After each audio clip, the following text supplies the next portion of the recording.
বেশ অনেক দিন ধরে মনের ভেতর একটা ঘোরার প্ল্যান ঘুরপাক খাচ্ছিল।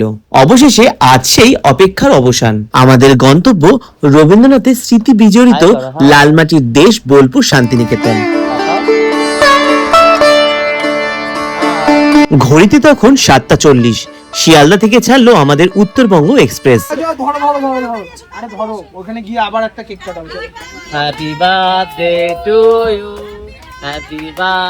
যাত্রা শুরুতেই ছিল একটা দারুণ সারপ্রাইজ। 13 তারিখ ছিল আমাদের মামি শাশুড়ির জন্মদিন, তাই শিয়ালদা স্টেশন থেকে আমরা দুই জামাই মিলে কিনে এনেছিলাম বার্থডে কেক। ট্রেন ছাড়তেই চললো বার্থডে সেলিব্রেশন আর মিষ্টিমুখ।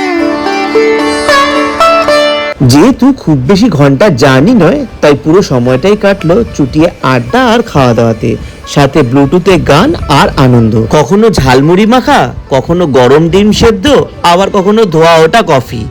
যেটা সামনে আসছে সেটাই সাবার হচ্ছে। অনেকদিন পর পুরো পরিবার মিলে এমন হইচই করে বেড়ানো সত্যি মন ভালো করা একটা অনুভূতি। ট্রেনে উঠতে মনে পড়ে গেল আমার প্রিয় কয়েকটা লাইন।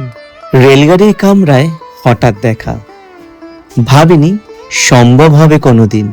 এদিকে আমার সিটটা পড়েছিল আবার বাতে, আর ছেলের বায়না আমার সাথে উপরে উঠবে।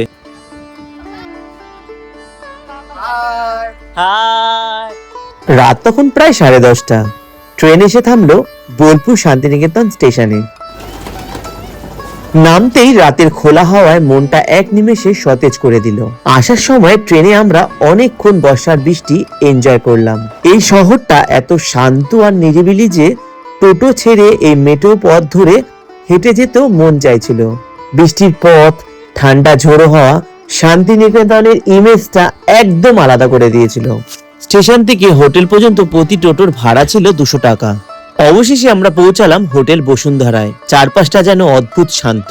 পাশের বড় মাঠটা থেকে ভেসে আসছে একটানা ঝিঝে পোকার ডাক। হোটেল রুম আগে থেকেই বুক ছিল, তাই প্রয়োজনীয় ফর্মালিটিস রিসেপশনে শেষ করে সোজা চলে গেলাম আমাদের রুমে।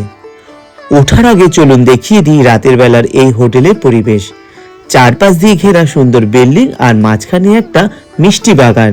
এখানে রুমের ভাড়া নন এসি 1200 টাকা আর এসি 1500 টাকা। সিজন ওয়াইজ ভাড়া কিছুটা ওঠানামা করে। আমরা এসি রুমই নিয়েছিলাম। চলুন রুমটা দেখাই। সিঁড়ি বেয়ে চলে এলাম আমাদের রুমে। এক কথায় খুব সিম্পল আর ছিমছাম। রুমে রয়েছে সোফা, টি টেবিল, টিভি, ওয়ার্ড্রব আর বেশ বড় একটা অ্যাটাচ বাথরুম। তোমরা যদি বোলপুরে এসে হোটেল নিতে চাও তাহলে স্ক্রিনে যা ঠিকানাটা আছে সেটার সাথে যোগাযোগ করতে পারো। পরের ভিডিওতে নিয়ে আসছি হোটেলের ছাদ, ব্যালকনি আর ঘোরাঘুরি খাওয়ার দৃশ্য। সাথে থাকবে বাউল গান আর সাঁওতাল নাচের গল্প।